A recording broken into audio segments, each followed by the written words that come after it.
बिस्मिल्लाहिर्रहमानिर्रहीम। अस्सलाम वालेकुम। आज हम बना रहे हैं अफ़गानी पुलाव।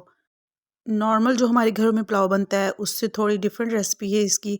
बिल्कुल सिंपल मसालों के साथ बहुत ही मज़े का ये पुलाव बनता है। तो अफ्तारी में आप इस रेसिपी को ज़रूर ट्राई कीजिएगा। तो चलिए इस मज़ेदार सी अफ़गानी पुलाव की रेसिपी को बनाना स्टार्ट करते हैं। सबसे पहले मैंने यहाँ पर 1 कप के करीब घी लिया है। 1 किलो चावलों से मैं ये पुलाव बना रही हूँ तो इसके लिए 1 कप घी काफ़ी है। घी हल्का सा गर्म हो चुका है तो एक मीडियम साइज़ की प्याज हम इसमें डालेंगे। प्याज को हमने बहुत ज़्यादा ब्राउन नहीं करना है, बस बिल्कुल लाइट सा गोल्डन कलर आना चाहिए। इसके बाद मैंने यहाँ पर 1 किलो के करीब बीफ लिया है। इसको नमक और सिरका लगाकर मैंने अच्छी तरह से वॉश कर लिया है ताकि इसके अंदर से ब्लड वगैरह की स्मेल जो है वो बिल्कुल ख़त्म हो जाए। आप ये पुलाव मटन के साथ भी बना सकती हैं या फिर आप इसको चिकन के साथ भी बना सकती हैं, लेकिन अगर आप इसको बीफ या मटन के साथ ही बनाएंगे तो ये ज़्यादा टेस्टी बनेगा। बीफ को पकते हुए तकरीबन 2 से 3 मिनट हो चुके हैं और इसका कलर भी थोड़ा सा चेंज हो चुका है। 1 खाने का चम्मच हम यहाँ पर इसमें लहसुन अदरक का पेस्ट शामिल करेंगे। हस्बे ज़रूरत हम इसमें नमक डालेंगे। साथ ही हम यहाँ पर इसमें कुछ खड़े मसाले ऐड करेंगे। काली मिर्च, दालचीनी, सब्ज़ इलायची, बड़ी इलायची और कड़ी पत्ता। 1 खाने का चम्मच हम यहाँ पर इसमें सब्ज़ मिर्च का पेस्ट डालेंगे और इन सारी चीज़ों को अच्छी तरह से मिक्स कर लेंगे। तकरीबन 4 से 5 मिनट तक हमने बीफ को सारे मसालों के साथ अच्छी तरह से भून लेना है। रमज़ान मुबारक कैसा जा रहा है आप लोगों का, और किस किस जगह और किस इलाके से आप लोग मेरी वीडियोस देख रहे हैं, और आप लोगों के इलाके में किस तरह का मौसम चल रहा है आजकल, मुझे कमेंट करके ज़रूर बताइएगा।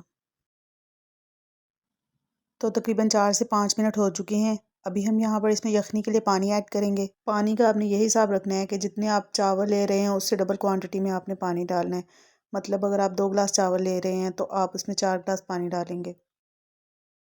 यखनी को हम 15 से 20 मिनट के लिए पकने देंगे और साथ ही हम यहाँ पर एक पैन लेंगे। उसमें हम 1 खाने का चम्मच देसी घी डालेंगे।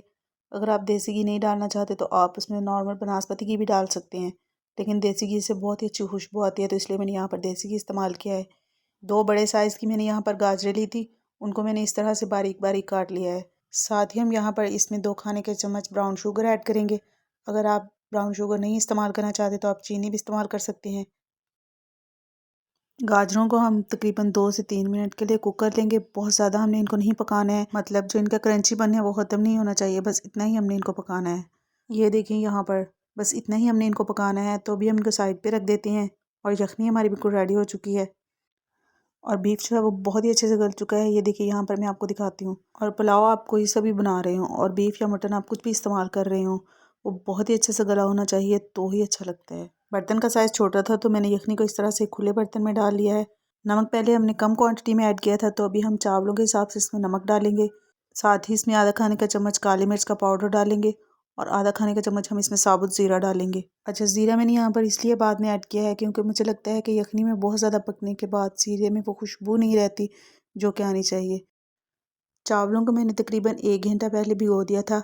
यहाँ पर मैंने सेला चावल इस्तेमाल किए हैं। अगर आप नॉर्मल बासमती चावल इस्तेमाल कर रहे हैं तो तकरीबन 20 से 25 मिनट भी काफ़ी हैं, लेकिन अगर आप सेला चावल इस्तेमाल कर रहे हैं तो उसको लाजमी 1 घंटा पहले भिगोएं। कौन सी ऐसी डिश है जो आप लोगों के यहाँ इफ्तारी में लाजमी बनाई जाती है, और कौन सी ड्रिंक है जो बहुत ज़्यादा पसंद की जाती है, ज़रूर शेयर कीजिएगा। हमारे यहाँ इफ्तारी में फ्रूट चाट और मिल्क शेक लाजमी है, बाकी कुछ भी चलेगा। तो यहाँ पर चावलों का पानी जो है वो तकरीबन ड्राई हो चुका है और जो गाजरें हमने फ्राई करके रखी थी उसको हम इस तरह से ऊपर स्प्रेड कर देंगे। वैसे लाजमी नहीं है कि आप चावलों को दम पर लगाने से पहले गाजरें इस तरह से ऊपर डालें। आप चावलों को डिश आउट करने के बाद अलहदा से ऊपर डालकर भी सर्व कर सकते हैं, लेकिन इस तरह से बहुत ही अच्छा फ्लेवर और खुशबू चावलों के अंदर आ जाती है। साथ ही मैंने यहाँ पर थोड़े से ड्राई फ्रूट्स लिए हैं। खजूर को इस तरह से मैंने छोटे छोटे पीसेस में काट लिया है। साथ ही मैंने यहाँ पर थोड़ी सी किशमिश ली है। बादाम को भिगोकर मैंने इसका छिलका उतार लिया था। ड्राई फ्रूट आप अपनी मर्ज़ी के हिसाब से कोई भी ऐड कर सकते हैं, लेकिन किशमिश आप इसमें लाजमी डालें। चावलों में बहुत ही अच्छा सा खट्टा मीठा सा टेस्ट आता है इसका। तो अभी हम चावलों को 15 से 20 मिनट के लिए दम पर रखेंगे। बहुत ही मज़ेदार सा हमारा पुलाव रेडी है। इसको आप अफ़गानी पुलाव भी कह सकते हैं या फिर इसको काबली पुलाव भी कह सकते हैं। एक टिप मैं यहाँ पर आपसे शेयर करना चाहूँगी। चावल आप कोई से भी बनाएं, मीठे चावल बनाएं या फिर आप नमकीन चावल बनाएं, तो चावलों को दम पर लगाने के बाद जब बर्तन का ढक्कन हटाएं तो 2 से 3 मिनट के लिए उसमें से जो सारी स्टीम है वो निकलने दें। फिर आप उसको चम्मच की मदद से हिलाएं। इससे आपके चावल बिल्कुल भी नहीं टूटेंगे।